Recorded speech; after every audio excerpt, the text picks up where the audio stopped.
Olá, muito bom dia para você que está ligado aqui no Sistema Difusora de Comunicação e nos acompanhando nesta manhã de sábado aqui no Em Alta. Olha só, elas são mulheres trans. Uma é servidora pública, empresária, psicóloga e ativista do movimento social LGBT+, no Maranhão. A outra é diretora da Casa Florescer. O que elas têm em comum? Raíssa Mendonça é conselheira estadual e presidente do instituto que leva o seu próprio nome e a Lohana Pausini é a vice-presidente, ou seja, são mulheres trans que estão na luta em defesa dos direitos. Muito bom dia, gente, sejam bem-vindas aqui no Em Alta. Bom dia, Cris. É um prazer muito grande estar aqui com vocês, ocupando este espaço para falar do nosso projeto de fraternidade e amor por nosso semelhante. Eu queria dizer da minha satisfação de ter vocês aqui como convidadas, né? Porque é muito importante sempre a gente estar colocando em pauta essa temática, porque infelizmente a gente ainda vive num mundo de muita intolerância e de muito preconceito, né? Verdade. E eu queria começar falando sobre esse projeto, que é um projeto maravilhoso que você cita aí, né? Um projeto de amor, né? Que é a Casa Florescer. Né? Como é que nasce aí a Casa Florescer, Raíssa? Então, a Casa Florescer nasce a partir da necessidade que nós observamos de ocupar de construir algo significativo para mudar a identidade de tantas pessoas da nossa população que vivem em situação de extrema necessidade, de extrema vulnerabilidade social. Porque uma coisa, Cris, é a gente falar, outra coisa é a vivência. E a nossa vivência nos levou a fazer essa escolha de forma muito consciente de amparar, de não nos preocupar apenas com a nossa situação atual, que é uma posição, digamos-se, boa, mas a nossa população ainda está muito à margem dessa inclusão. Foi isso que nos levou a criar essa casa de amor e de acolhimento para a nossa população. Mas não deve ter sido uma tarefa fácil, né? Montar essa casa, né? Receber, conseguir recurso, né? Porque deve ser, a manutenção de tudo isso deve ser muito cara, né?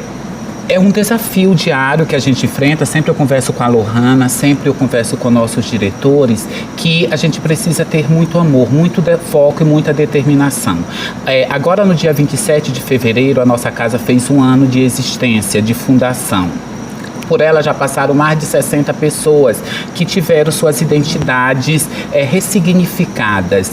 E de lá para cá, poucas parcerias foram feitas. Públicas até hoje nenhuma, porque a gente cobre um espaço, uma lacuna que é do Estado, é responsabilidade do Estado, e esse Estado sempre não se fez presente. Então nós demos a nossa contrapartida e até hoje nunca tivemos apoio de ninguém. É uma luta diária que nós, com nossos poucos recursos, temos que nos virar para poder manter. Em média, a casa sempre tem entre 12 a 17 pessoas e essas pessoas tomam do café da manhã à última refeição e tem que sair dos nossos próprios recursos, que às vezes ficam limitados devido à grande família. Então, como você falou, é um desafio muito grande, mas nós temos esperança que os poderes, o Estado venha nos contemplar e nos incluir na sua pauta de políticas públicas por ser responsabilidade deles. Nós estamos trabalhando para isso. Agora, Lohana, qual que é o perfil, né, desse público que é atendido? De onde que vem, né? Como é que essas pessoas chegam até a Casa Florescer? Então, Cris, primeiro, obrigada pelo espaço. É sempre bom estar com uma vitrine aberta com a imprensa para falar sobre um tema tão pertinente e ao mesmo tempo tão delicado, que é a LGBTfobia, né? Então, para começo de conversa, o Maranhão é um dos estados mais transfóbicos do país. Se eu, que sou uma mulher trans, eu vivo em um país que tem uma triste estatística que diz, né, de acordo com relatórios da ANTRA, Associação Nacional de Travestis e Transsexuais, da própria ONU, que diz que o Brasil é o país onde mais pessoas trans são assassinadas, onde mais pessoas são brutalmente assassinadas. E o Maranhão, ele está em 4º lugar nesse ranking, né? De acordo com essas mesmas estatísticas. Então, as pessoas que procuram a Casa Florescer são vítimas oriundas de todo tipo de LGBTfobia e transfobia. A maioria são pessoas trans, né? Porque existe, infelizmente, apesar de todos os avanços que nós já temos, né, podemos hoje retificar o nosso nome social, podemos fazer nossa redesignação sexual pela rede do SUS, a própria transfobia, ela foi criminalizada, é crime, mas a intolerância ela ainda é muito grande no Maranhão, né? E a gente percebe isso, você pode fazer uma pesquisa até mesmo empírica, né? Andando pelo mercado de trabalho, por exemplo, você não vê pessoas trans inseridas no mercado de trabalho formal, né?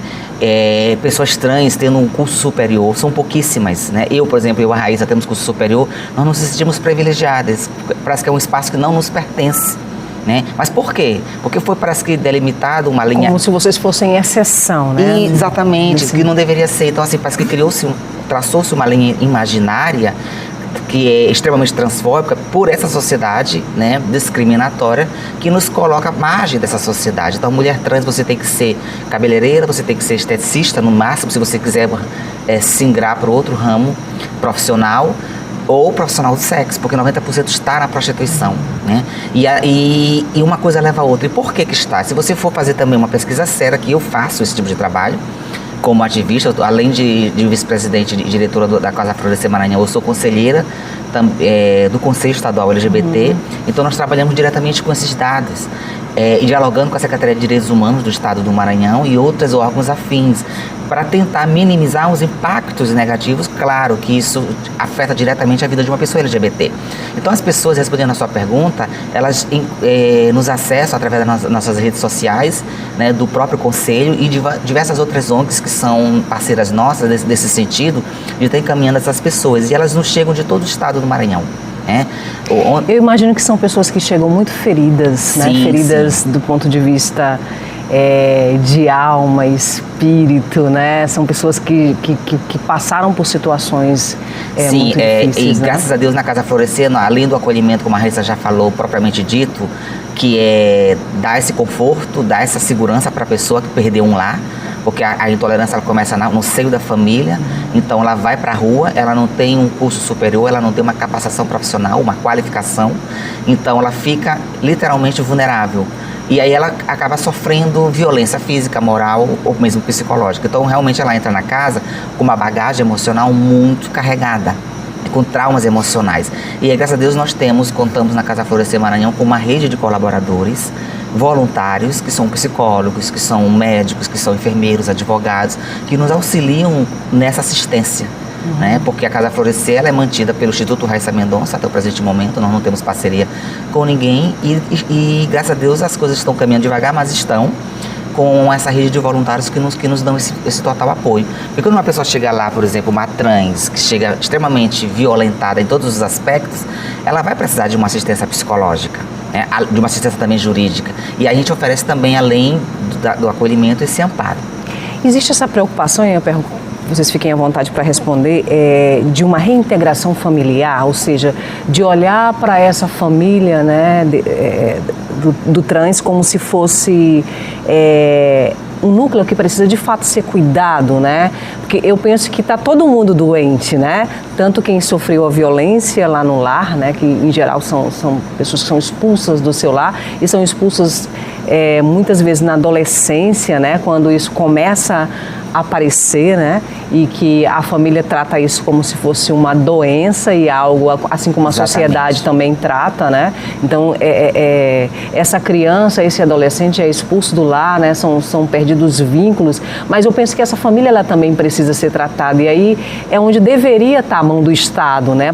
Para tratar essa família, por exemplo, dos homens que praticam violência doméstica, né, que também precisam ser tratados, né, porque também estão doentes, né, e já há esse olhar para esses homens, para além das penas, né, para além da lei, né, de que eles precisam também ser tratados, né. Como é que é isso? Existe esse trabalho com as famílias? Então, existe e agora nós estamos otimizando melhor esse nosso trabalho, essa chegada até esse contexto familiar, através da educação. O que é que a gente pensa? Muitas vezes nós, pessoas trans, somos expulsos do nosso contexto familiar apenas por falta de conhecimento da nossa própria família, porque muitas pessoas ainda acham que é uma escolha sermos pessoas trans. E não é escolha, é a nossa condição enquanto ser humano. Nós não podemos alterar essa nossa condição de existir, de ser. Então, nós tivemos recentemente uma reunião onde nós vamos abordar justamente essa questão de chegar à família com mais cuidado, de orientar essa família, de dizer para essa família que esse indivíduo não escolheu assim. É como a questão entre escolher ser pobre ou escolher ser rico. Todo mundo escolheria ser rico. Entre escolher ser uma pessoa que vai ser vítima de todas as violências sociais e não ser vítima dessa violência, a pessoa ia escolher não participar desse grupo que ia sofrer tanta violência. Então nós não escolhemos, é a nossa condição de existir. E muitas vezes falta essa informação para o pai de família, para a mãe de família, para o familiar que de alguma forma excluiu aquele ente querido por falta de conhecimento, julgando ser uma escolha, e não é escolha, é a nossa condição de ser. Nós nascemos assim e nós precisamos existir, porque se a sociedade já nos expulsa, já nos pune, já nos julga, já nos explora de todas as formas, qual a única esperança que nós temos? No contexto familiar. E se essa família também expulsa esse indivíduo, meu Deus, a quem recorrer? O Estado é como é, a sociedade idem. Ao menos a família, a gente tem essa esperança. Então nós estamos trabalhando essa questão do vínculo familiar, de reestabelecer esse vínculo desse indivíduo que foi expulso por falta de conhecimento e de orientação, muitas vezes do familiar, e explicar. É um trabalho formiguinha, é um trabalho difícil, mas nós sempre nos desafiamos a melhorar a condição de vida da nossa população e nos desafiamos a vencer mais esse tabu. E só abrindo parêntese, Cris, nessa questão, na Casa Florescer, nós já tivemos vários casos de cases de sucesso com essa reconciliação familiar. Várias mulheres trans voltaram para os seus lares, graças a Deus, homens trans, rapazes gays. Recentemente, está com menos de uma semana, uma menina muito jovem, de 18 anos, de Santo Inês, a família veio resgatar. Mas isso é um trabalho, como a Raíssa falou, de sensibilização. Nós fazemos essa parte. Sim. Quando eles chegam na casa, eu peço, eles não querem dar o contato porque parece que a família morreu, né? Então, eu digo, aí a gente começa com esse apoio psicológico. A família, na verdade, como você falou, ela também está passando por um processo de transição. Assim como a pessoa transiciona, literalmente, a família também. Porque essa família está inserida ali no contexto social, justamente. Na sociedade que é extremamente preconceituosa. Então, ela é fruto disso, né? E ela tem que aprender. O lar é fruto disso, como a Raíssa falou, ela tem que aprender que transexualidade não é doença e orientação sexual não é uma escolha, né? Então começa por aí, o nível de ignorância é muito grande. Então às vezes na própria imprensa, por exemplo, uma Casa Florescer já foi diversas vezes televisionadas, então lá em Santa Inês ela acaba olhando um depoimento que a própria filha foi dizer para a televisão, chorando e dizendo que está vulnerável, está assim assado, vai cair na prostituição, vai fazer isso da vida, porque não tem um apoio familiar, porque o apoio familiar é a base, a sustentabilidade de um indivíduo, né? Então, ele acaba se sensibilizando, essa família acaba se sensibilizando, nos procura, o canal está sempre aberto, chega, é atendido por um psicólogo, pelo assistente social, para fazer essa reconciliação familiar. O importante é que quando essa pessoa volta para sua casa, ela não vai voltar para um ambiente de violência. Então, ela precisa evoluir desse degrau, tanto a família quanto o indivíduo, né? Então, como você falou, então é preciso ter esse empoderamento. A mãe, o pai, entender o que é transexualidade, o que é muito diferente de homossexualidade, o que é orientação sexual, para que ambas as partes possam conviver na base do respeito, é claro. E é importante também abrir um parêntese, que parece que o nosso discurso é sempre de vitimização. Nós somos os sofridos, nós somos os marginais e tal. E levar para essa questão de políticas públicas, né? A comunidade LGBT, ela é uma comunidade que está se politizando, isso é importante frisar, e que quando se fala de políticas públicas, é justamente o que a Raíssa tocou, nossas reivindicações são válidas diante do Estado, o Estado como um todo, né? Não só frisando para o Estado do Maranhão, eu falo do país em geral, enquanto movimento social LGBT. Nós fomos para as ruas para reivindicar esses direitos, então às vezes as pessoas, por pura ignorância, não entendem as nossas reivindicações. Por exemplo, o que Lohana reivindica de direitos humanos? Eu reivindico, por exemplo, que eu quero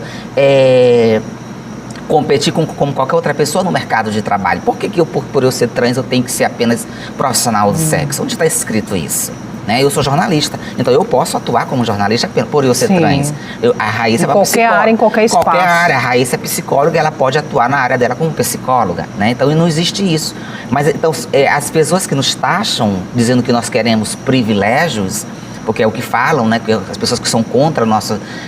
aí misturam uma celeuma de conceitos religiosos, que não entendem, estão imersos em um mar de ignorância e que redundam no preconceito, né? E que não entendem as nossas reivindicações, que não são privilégios. Como é que eu posso dizer que é um privilégio eu querer trabalhar em outras áreas, em qualquer área? Como é um privilégio dizer que eu quero ter um curso superior? Como é um privilégio que eu tenho o direito de ir e vir sem ser atacada, né? Constituir uma família, por exemplo. Enfim, isso não são privilégios, isso são o quê? Garantia de direitos humanos.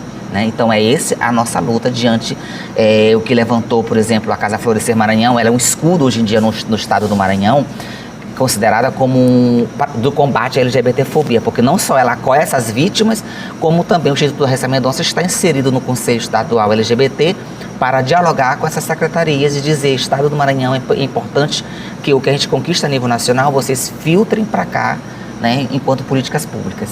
Bom, quando a gente fala que o Maranhão ocupa o 4º lugar no ranking, né, em termos de país, né, de estado transfóbico, né, e com números aí de violência e de assassinatos, isso de fato assusta muito, principalmente para nós, né? Que somos trans. Exatamente. Por quê? Porque a gente está falando de números proporcionais. Aí você coloca ali São Paulo, Rio de Janeiro e outros estados, né, com uma população, né, já mais evidenciada e uma população urbana muito grande. E aí você coloca o Maranhão e você vê como a gente está muito mal nessa fita, né, e que a gente precisa corrigir isso. Aonde entra o Estado nessa história? Então, o Estado E aí eu falo do Estado do Maranhão, das políticas aqui, né? O que falta? Porque diálogo eu sei que não falta, porque vocês são insistentes e estão lá com a bandeira balançando o tempo inteiro, né? Justamente, a gente tem que ser enxergada, né? Então a gente tem que ir pra rua, começa por aí. A gente faz a nossa reivindicação. E quando se trata da tua pergunta, a gente, em alguns estados, as casas de acolhimento é uma política pública de Estado.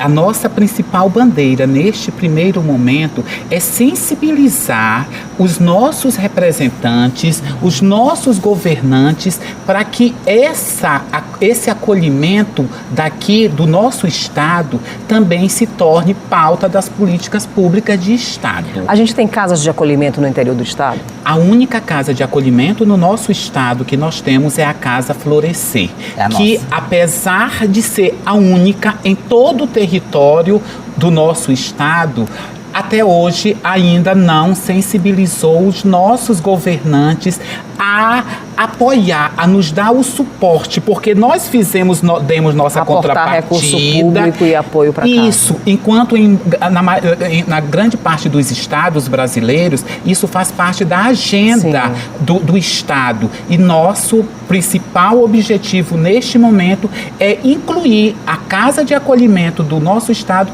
na pauta do governo, para que nós tenhamos suporte para realmente fazer a transformação social que é necessária para a nossa população. E nós sozinhos não vamos conseguir. Eu acho que é isso, no momento que a gente espera do Estado, é isso, não é, Lohana? Sim. Como a Raíssa falou, e tem diversas ferramentas para fazer isso, a gente sabe muito bem disso. A gente tem tentado esse diálogo com a Secretaria de Direitos Humanos, Secretaria de Desenvolvimento Social, que a gente está preenchendo essa lacuna. Claro que assim, Lohana, você é ativista, eu sou militante, e a iniciativa, nós somos uma organização não governamental, mas uma coisa é eu criar a casa, como já está criada, ela já está atendendo as demandas, e outra coisa, nós pedimos socorro porque as demandas são enormes. Eu trabalho com uma fila de espera. E a Casa Florescer, por exemplo, só para você ter ideia, ela tem diversos quartos que estão vazios, porque eu não tenho beliche, eu não tenho cama para dar para acolher essas pessoas. Então eu não posso pegar uma pessoa, Lohana, elas querem a tela, Lohana, eu quero eu só quero sair da rua, eu só quero sair do ambiente de violência onde eu vivo. Mas eu não posso acolher essa pessoa e colocar para ela dormir no chão. Sem condição nenhuma. Sem condição nenhuma, entendeu? Porque é revitimizar essa pessoa, né? Então, é esse pedido de socorro que nós fazemos, aproveitando o espaço já para quem está nos ouvindo entender a nossa luta e o próprio governo do Estado tentar sensibilizar nessa questão, que é um pedido literal de socorro, dizer que nós precisamos desse apoio. Como se faz esse apoio? Convênios, tem diversas formas de fazer isso, parcerias, né, doações, o que está faltando, respondendo a tua pergunta? Duas coisas muito importantes, iniciativa e vontade política. Né? Eu queria chamar o intervalo comercial, né, mas dizer para vocês que eu queria, no próximo bloco, que a gente falasse muito desse marco legal, né, de como que a gente está no Brasil e no país, como que a gente avançou em termos de marco legal e qual que é a distância disso para a nossa prática, né, no dia a dia, que vocês vivenciam muito, né, muito essa questão, mas deixar que o telespectador ciente disso que a gente discutiu agora nesse primeiro bloco, né, desde 1990 a Organização Mundial de Saúde já reiterou lá a homossexualidade, a classificação, né? Não é doença, não é algo que precisa de cura, né? E que é uma condição, né? Sim. Então isso a gente já tem muito declarado e respaldado, né, por todo um marco legal e por todas as autoridades de saúde. Aí isso é importante ressaltar. Só falta chegar, né, na base. Só falta chegar na base. Então, hashtag homossexualidade, transexualidade não é doença e nem precisa de cura, como a sociedade tenta colocar. E a gente ainda vê, infelizmente, em muitos discursos validados, inclusive dentro do espaço político. Sim. Que é isso que eu queria conversar com vocês daqui a pouco. Então a gente vai para um rápido intervalo e a gente volta já com essas pessoas aqui que estão em alta no nosso estado. Voltamos com o Em Alta neste sábado e olha só, no mês de março você vai acompanhar um programa especial para homenagear quem transforma o mundo todos os dias. Vem aí o Tudo Delas, um programa especial que vai contar histórias de mulheres inspiradoras e que são símbolos de garra e determinação. A vida, a força e a superação começam em um mesmo lugar. Vem aí o Tudo Delas. Reportagens, entrevistas e um bate-papo com um time de mulheres inspiradoras reunidas em um programa super especial. Dia 8 de março, a partir das 11 da manhã, ao vivo, na tela da TV Difusora. Feito por todo o nosso time incrível de apresentadoras. Difusora, no Dia das Mulheres, tem você aqui. Convite feito, dia 8 de março, nós temos um encontro marcado a partir das 11 horas da manhã, ao vivo, não perca. Difusora, no Dia das Mulheres, tem você aqui. Então a gente volta a conversar aqui com a Lohana e com a Raíssa Mendonça, da Casa Florescer. É um assunto extremamente palpitante, que não deixa de estar em alta, né, por conta da importância dele. E a gente falava aí sobre a questão do marco legal, né, em torno dos direitos LGBTQI+. Né? Em que a gente avançou na última década? A gente pode trazer para a nossa pauta esses últimos 10 anos? Sim, nós tivemos... Eu costumo dizer que a nossa luta, a nossa bandeira ela é muito bonita, assim, porque a cor do arco-íris, as crianças olham e dizem que ela denota alegria, né? Porque por conta das cores que são exuberantes, né? Também a bandeira do movimento trans, mas elas foram pintadas com lágrimas, suor e sangue, porque a luta foi árdua. Mas nós tivemos, sim, significativos avanços, né, nos últimos 10 anos, né? E isso foi preciso muita luta. Quando eu digo luta, é questão de reivindicação social. Tivemos que ir para a rua e por isso muitas pessoas LGBTs perderam a própria vida, né? E por que isso? Porque das duas, primeiro, que nós não temos uma representatividade política para fazer a coisa legal acontecer através de uma legislação, né? Se você for ver, por exemplo, a nível nacional do Congresso, nós não temos nenhuma representatividade. Estadual, filtrando para o estado do Maranhão, também nós não temos, em questão de legislação. E municipal, a gente tem agora o coletivo Nós, eu preciso citar, pessoas que levantam a bandeira, e que foi eleito nas últimas eleições municipais, que está fazendo história, porque é, de fato, uma representatividade política LGBT. Mas por que nós temos essa deficiência, então, nessa legislação? Justamente por isso, porque nós não temos legisladores que façam esse trabalho por nós. Então, é preciso que a gente vá para a rua, fazer essas reivindicações e acionar poderes que não são os poderes, vamos assim dizer, constituintes não, desculpa, legisladores, né? Que é o caso do Supremo Tribunal Federal. Então, todas as nossas conquistas foram feitas através das intervenções do Supremo.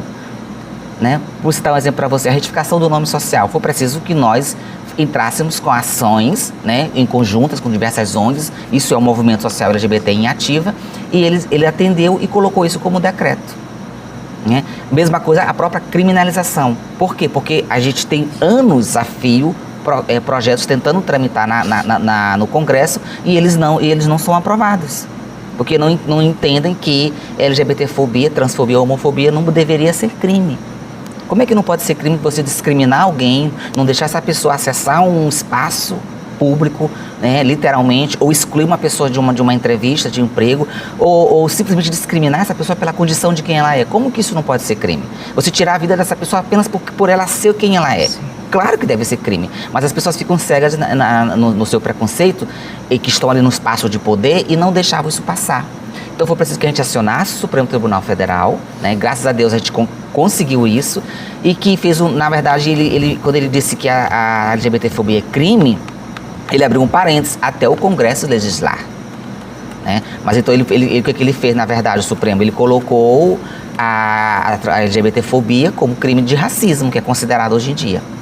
Né? E é difícil quando você olha para um Congresso, né? E a gente, infelizmente, no nosso país, não só por conta da questão da homossexualidade, da transexualidade, do preconceito em relação a essa população, mas a gente vê em relação ao negro, em relação às populações quilombolas, a gente vê, né, uma gama, né, de comunidades, né, e de núcleos, né, que passam por essa questão, né, que passam, que são vítimas, né, do preconceito. E a gente olha para o nosso Congresso Nacional, e aí eu falo de Câmara Federal e falo de Senado também, né, e onde essa representatividade ela é quase nula, né, porque uma coisa é você votar em alguém, mas você votar em alguém que te representa é bem diferente, né? Sem porque dúvida. você vai ter um assento, né, de quem vive e de quem passou por essa situação que você falou, suor e lágrima, né? Exatamente. E sangue também, sim, né? Sim. Então, assim, quando você tem, né, alguém que te representa e que de fato passou por essa situação,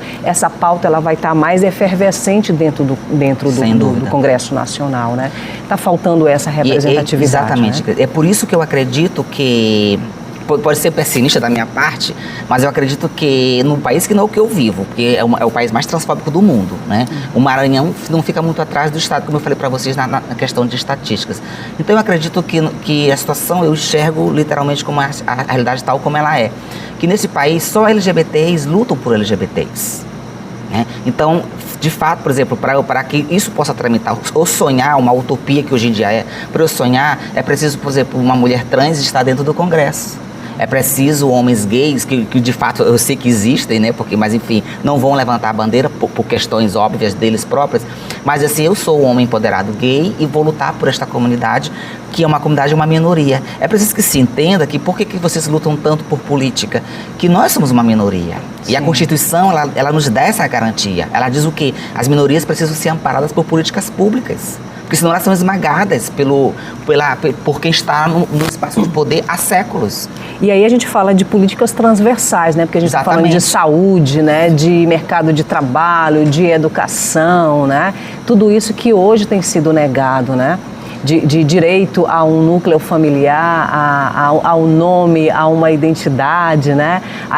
A isso que você fala, né? Que resume tudo isso, né? Do ser e do existir, né? Como um ser social, né? Desculpa.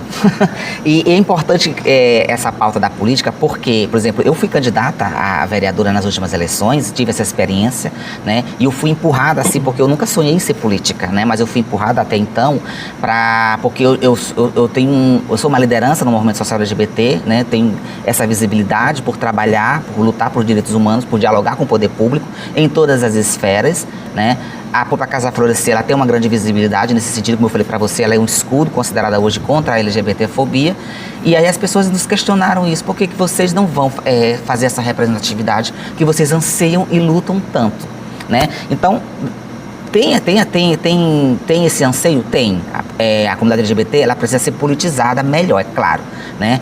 Para que ela se empodere desses direitos, como eu estou falando para você. Eu me dei conta disso, mas para que eu me desse conta disso enquanto mulher trans, né? É toda uma trajetória. É toda uma trajetória. Você tem que se politizar, você tem que enxergar a realidade como você é. Gente, qual é o direito que eu tenho? Quando eu falo direito, é direitos humanos. É o que você tem enquanto pessoa trans neste país, né? Aí se você... a gente tem que viver essa dicotomia, infelizmente temos.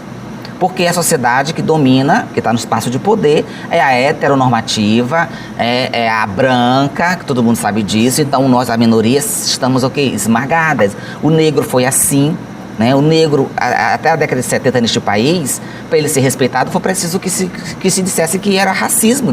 Crime é racismo. Até 1932 as mulheres não votavam nesse país. Pois né? para você recente. ver. E ainda estão tentando espaço político, né? Então, dentro exatamente. dos espaços de legislação, né? E outros espaços. A comunidade né? LGBT não podia ser diferente. Por ser uma minoria, ela perpassa, como você está falando, por esses mesmos questionamentos, por esses mesmos viés, entendeu? Então, e aí foi preciso que pessoas dessa comunidade se levantassem como lideranças e para dizer, esses espaços nós vamos literalmente invadir, porque precisa ser nosso.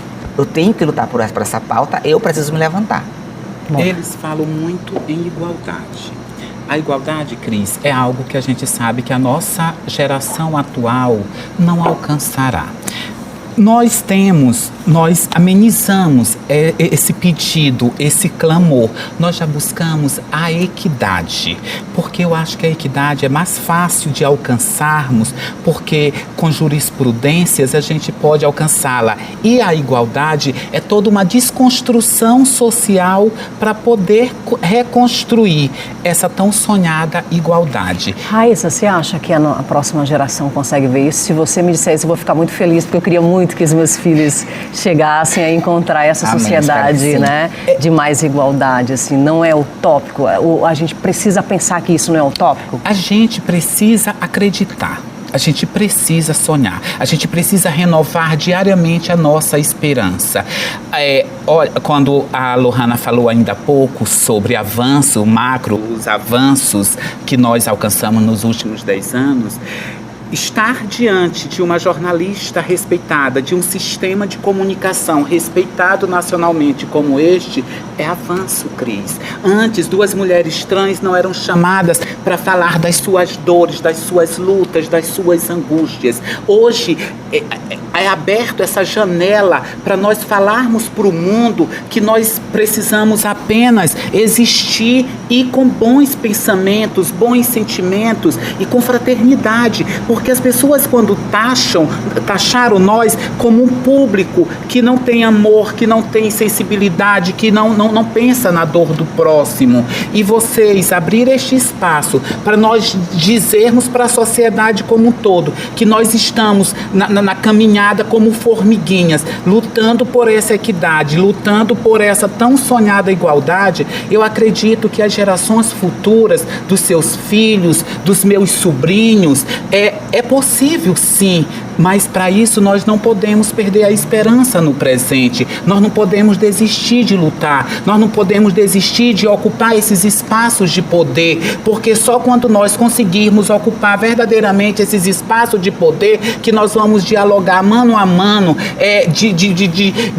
nós como a minoria taxada socialmente, mas que somos a grande maioria, quando essa grande maioria se empoderar do poder que tem em mãos e de votar em pessoas iguais a eles, que passaram pelas dores que eles passam, que passaram pelas necessidades que eles passam, que sonham, têm os mesmos sonhos que muitos deles já até morreram porque acreditaram não ser possível. Quando eles reacenderem dentro de si, nós vamos ser fortes, nós vamos alcançar, sim, essa equidade que nos levará à igualdade. Eu acredito que a gente está no rumo e a gente vai conseguir isso, sim, porque é para isso que caminhamos e é isso que a gente tem que acreditar. E quando a gente acredita, as coisas acontecem. Que assim seja, né? Bom, eu queria só, pegando um ganchinho dela aqui, quando alguém sofre muita violência, é natural que esse ser se encolha,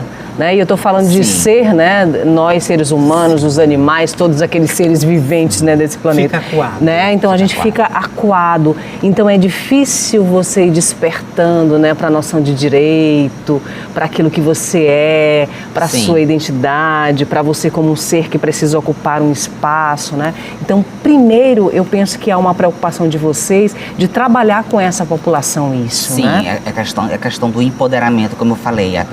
As pessoas precisam ser conscientes dos seus direitos. O que eu tenho de garantia de direito hoje em dia como ser humano? Por exemplo, muitas pessoas aqui no Maranhão, eu digo mesmo literalmente Maranhão, porque é a minha realidade, principalmente no interior do estado, elas não sabem, por exemplo, que mecanismos elas têm que acionar quando eu sofro um tipo de discriminação. Só para você ter ideia, por exemplo, existe uma dicotomia entre transfobia e preconceito, que as pessoas não entendem. Você é livre para ser preconceituoso. A Constituição te dá esse direito. Sim. O que é ser preconceituoso? Não é crime. Simplesmente você não concordar com o meu estilo de vida. Você pode chegar para mim e dizer assim: Lohana, você é isso, você é interessante, você é isso e tal, mas eu não te aceito como mulher. Essa é a tua opinião. Isso não é crime. Agora, o que seria crime? Que é uma liberdade de pensamento e de expressão. Exatamente. Ela te Agora, dá essa garantia. desde que essa expressão ela não vá de encontro ao direito do outro e fira o outro. Exatamente, né? Porque quando você transforma a tua opinião num discurso de ódio, né, num discurso de segregação, de dizer, por exemplo, você não te considera uma mulher, né? Aí onde entra a minha garantia que eu custei? Ok, Cris, você não me considera uma mulher, mas o meu nome é Lohana, é um nome feminino. Né? Eu troquei o meu nome, a retificação do meu nome, a mesma coisa eu fiz com a minha orientação sexual, minha identidade de gênero. Está lá, feminino, uma mulher. Então, quer queira ou não, a tua opinião, você vai ter que colocar lá em segundo plano, porque o que está válido, o que o Estado, a legitimização me garante, os espaços femininos me pertencem. Sim. É a mesma coisa da briga, por exemplo, que por que mulher trans tem que entrar no banheiro feminino, que cria um grande problema na cabeça das pessoas. E isso ainda, mesmo que esteja na lei, mas no dia a dia isso ainda é um problema grande nas escolas, né? Nos estabelecimentos públicos, privados, ainda é um grande Exatamente, problema. porque as pessoas, é preciso... Basicamente, quase que é hermenêutica, ou seja, a ciência da interpretação, o que diz o decreto do Supremo Tribunal Federal. Quando ele garante que a pessoa retifique seu nome social, ela não troca só de João para Maria. Não é só um nome, ela trocou a identidade de gênero daquela pessoa. Então, por exemplo, eu como mulher, os espaços femininos me pertencem. Um vestuário, um banheiro, eu ser tratada pelo nome que eu estou me identificando como Lohana e não é João, não é José, aí eu não te considero mulher, ok, é a tua opinião, mas os espaços femininos me pertencem, você não pode me barrar no banheiro, você não pode me tratar no masculino, porque se você fizer isso, você está fazendo o quê? Cometendo crime. Essa discussão tem chegado até as escolas, por exemplo, e aí eu não falo nem só das escolas públicas, que já deveria, né, colocar isso como discussão, discutir entre os estudantes, né, desmistificar isso, mas as escolas privadas e os espaços públicos, por exemplo, bares e restaurantes, né, os espaços de convivência social. Essa discussão chega até as instituições, por exemplo, associações comerciais, associação de bares e restaurantes, né? Conselhos. Cris, é uma das falas que nós também pensamos em trazer para esta oportunidade, já que é um programa que vai percorrer, vai chegar em todos os telespectadores de todo o nosso estado e até fora do estado, através da internet e outros meios, é justamente disponibilizar o nosso instituto, a nossa casa. Nós temos um projeto de sensibilização da sociedade. Qualquer empresário que queira trabalhar essa temática para melhorar o nível do seu relacionamento, da sua empresa com a sociedade como um todo, nós estamos à disposição, através das nossas redes sociais, para levar uma equipe, fazer um treinamento, dar uma palestra, para dizer como nós somos um público muito consumidor.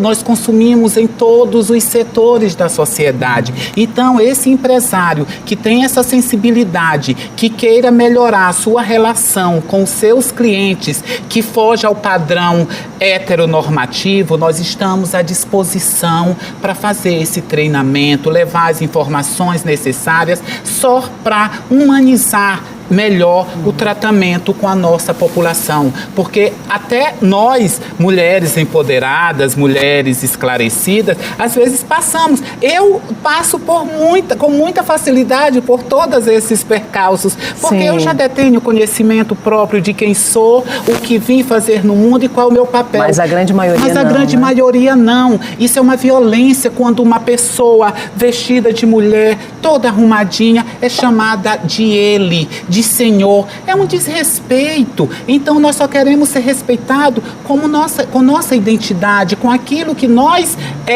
viemos para ser. Então, nós estamos à disposição, porque às vezes a gente cobra muito e não oferta a ferramenta de instrução. Sim. Então, nós nos apresentamos aqui também como essa ferramenta para instruir essas empresas que queiram melhorar o relacionamento com seus clientes de forma humanizada para contribuir voluntariamente. Nós não vamos cobrar nada por isso, só queremos que nossa população seja mais bem tratada, mais bem vista e acolhida Que como as ser humano. instituições estejam abertas, né? Porque é uma gama aí, né? Só abrindo um parênteses. Instituições, né? Que podem, né, obter isso, né?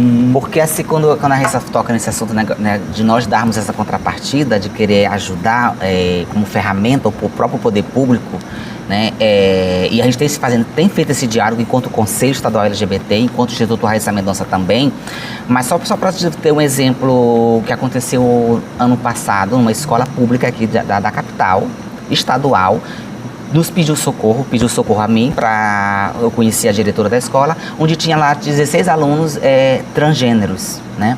E estavam evadindo da escola, que justamente porque a pessoa trans não consegue custear sequer o ensino médio neste país. Por que ela vai para a prostituição? Porque o ambiente escolar é hostil. Você tocou no assunto, eu me lembrei. Extremamente violento, hostil, né? E violento. Ela Violento sofre bullying psicologicamente, né? E aí ela não consegue ficar dentro da escola. E quem que vai amparar ela? Deve ser o professor, como você falou, ou o diretor, para chegar e tentar criar essa política de aceitação. Mas nem sempre esses agentes estão preparados, né? E de Às fato, vezes a violência vem exatamente desses gestores, lideranças. Não só não estão preparados, como o próprio poder público nos impede. Porque o que acontece? A escola me pediu ajuda. De que tipo de ajuda? Aí tá acontecendo isso e tal. Aí eu pensei, chamei as minhas manas, todo mundo do movimento, e vamos fazer o quê? Um seminário para falar sobre identidade de gênero dentro dessa escola, para explicar que existe uma diversidade sexual. Isso não é, veja bem, não é ensinar educação sexual, é identidade de gênero, porque identidade de gênero não tem nada a ver com orientação sexual. É apenas para falar que existe uma diversidade sexual, homens, mulheres e pessoas trans. Existe, eu existo, a Raíssa existe, nós estamos aqui. Né? E aí eles querem tapar o sal com a peneira porque não pode falar nesse assunto com crianças, não pode falar com assunto com adolescentes, se elas estão nos enxergando. Por que não pode falar? Né? Eu não vou dizer por exemplo, que eu tenho entre minhas pernas, porque eu não vou falar isso para uma criança. As pessoas não entendem isso, elas estão cegas, nesse nível de preconceito delas é imenso. E aí eu lembro desse episódio porque quem nos impediu de fazer o seminário dentro da escola foi a Secretaria de Educação do Estado. Porque não se pode falar sobre educação sexual, não se pode falar sobre diversidade sexual dentro das escolas. É preciso uma permissão do Ministério da Educação, olha só. Então, a gente só avança. São anos duros que a gente está vivendo, é a nossa própria guerra públicas, aqui, né? Se vier de cima, tem que vir de cima alguma coisa para fazer uma intervenção.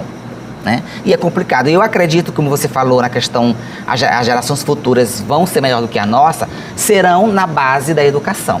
Porque tem dois caminhos, ou a força coercitiva da lei ou a educação para combater a LGBTfobia. Bom, Raíssa e Lohana, a gente vai rapidinho para o intervalo e a gente volta já para terminar esse programa com esse bate-papo especial aqui que a gente está tendo. Até já, gente. Voltando com Em Alta, e eu tenho um recadinho especial para você. Olha só, já pensou em morar pertinho da praia, pagando prestações que cabem no seu bolso, chegou a sua hora. O Costa Araçagi Condomínio Clube é para você. ITBI e registro grátis, condições especiais e facilidade no seu financiamento. Área de lazer completa, apartamentos de 45 e 47 metros quadrados. Chama lá no WhatsApp para fazer o melhor negócio da sua vida. 991090335 ou 991884845. Seja para investir ou para morar, o Costa Araçagi é o lugar. O empreendimento Franeri Tenda. Dona Kate, o apartamento da senhora é babado. Tem até vista pro mar e é pertinho da praia. Um escândalo. Minha irmã, morar aqui no Costa Araçagi Clube foi a melhor decisão em toda a minha vida. E olha, eu paguei R$ 2.300 de entrada e as taxas foram todas gratuitas. Tu acredita? Tudo bem facinho. Entendi, Dona Kate. É barato mesmo. E tem segurança, aqui tem piscina, tem espaço pra festa, tem quadra.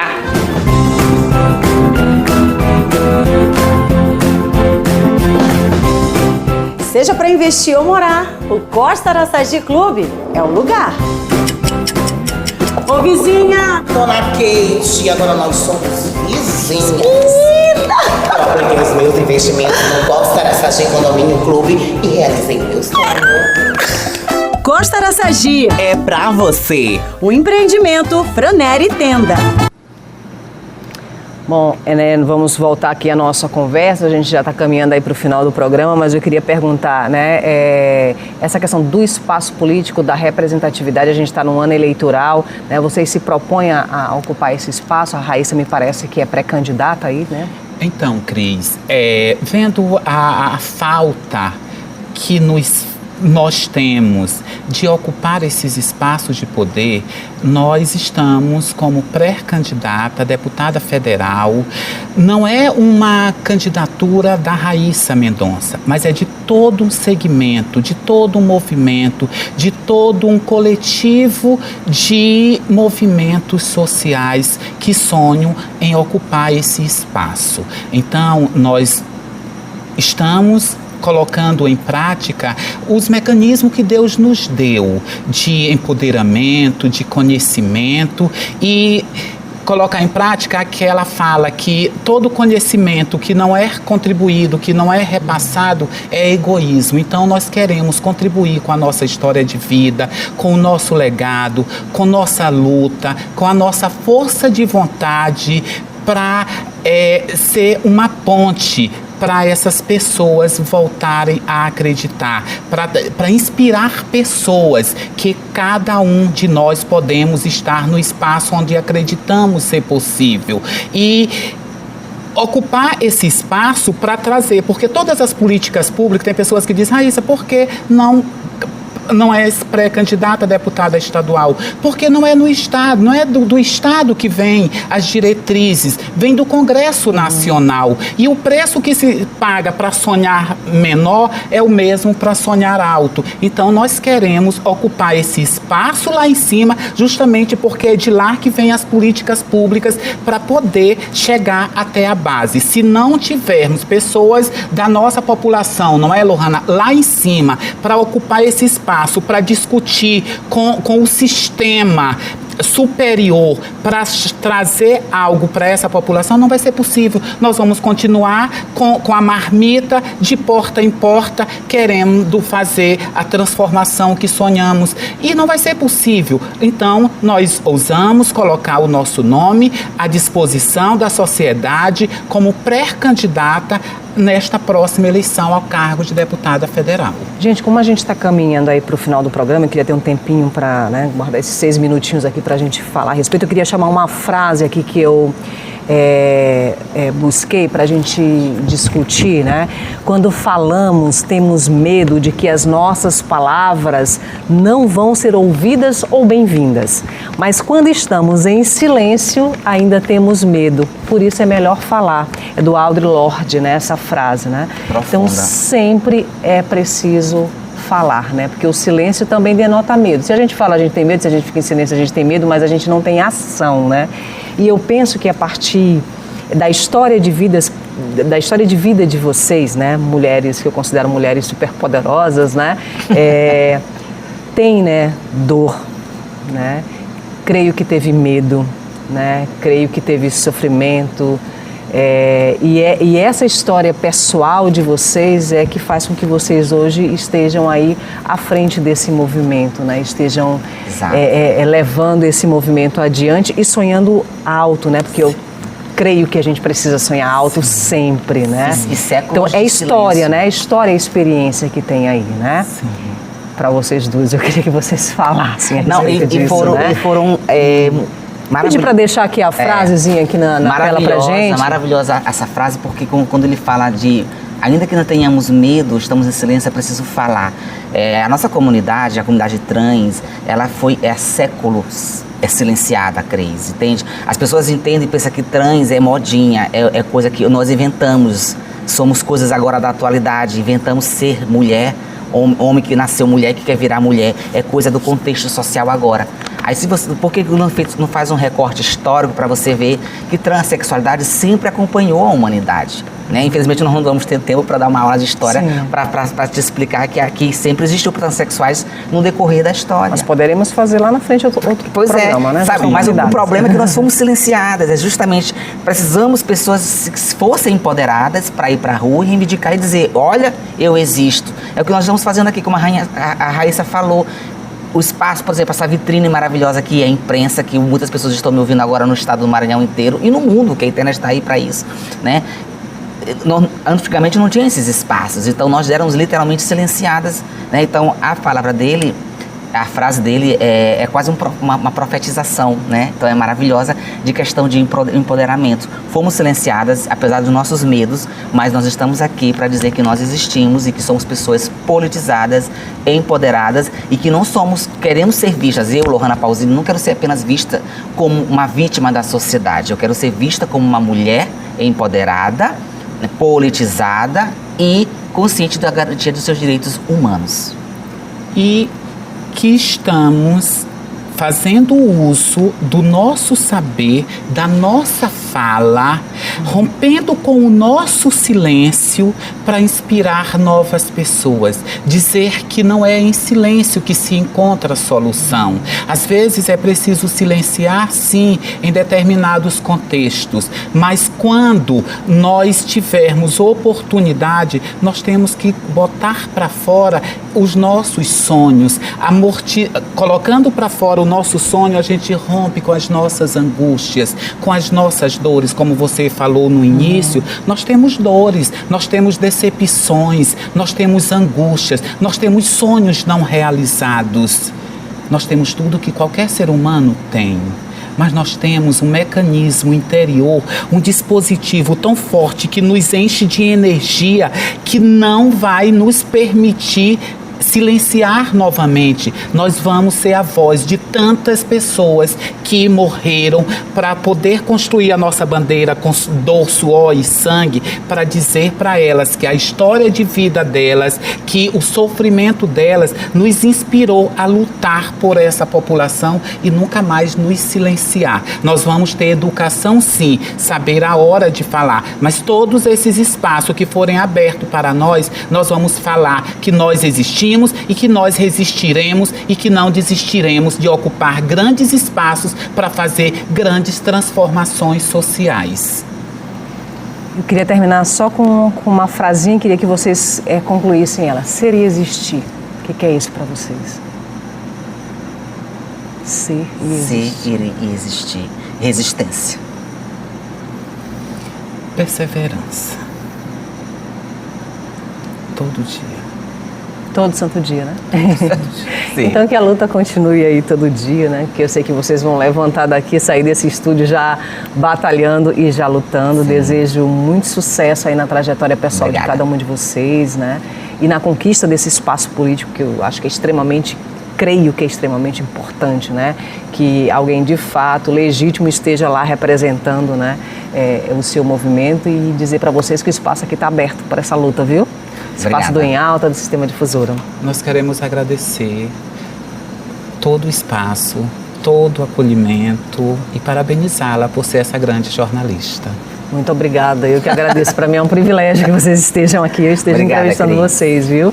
Muito obrigada, eu queria agradecer aqui mais uma vez a Raíssa Mendonça e a Lohana Pausini por estarem aqui no Em Alta e por a gente ter tido, né, a oportunidade, né, de levar ao telespectador um pouco mais sobre esse assunto, que é um assunto que deve estar em pauta, que deve estar aí em discussão na esfera pública, né? O Em Alta vai ficando por aqui, mas a gente volta sábado, viu, com uma outra boa discussão para você. Até lá, um ótimo final de semana. Tchau, tchau.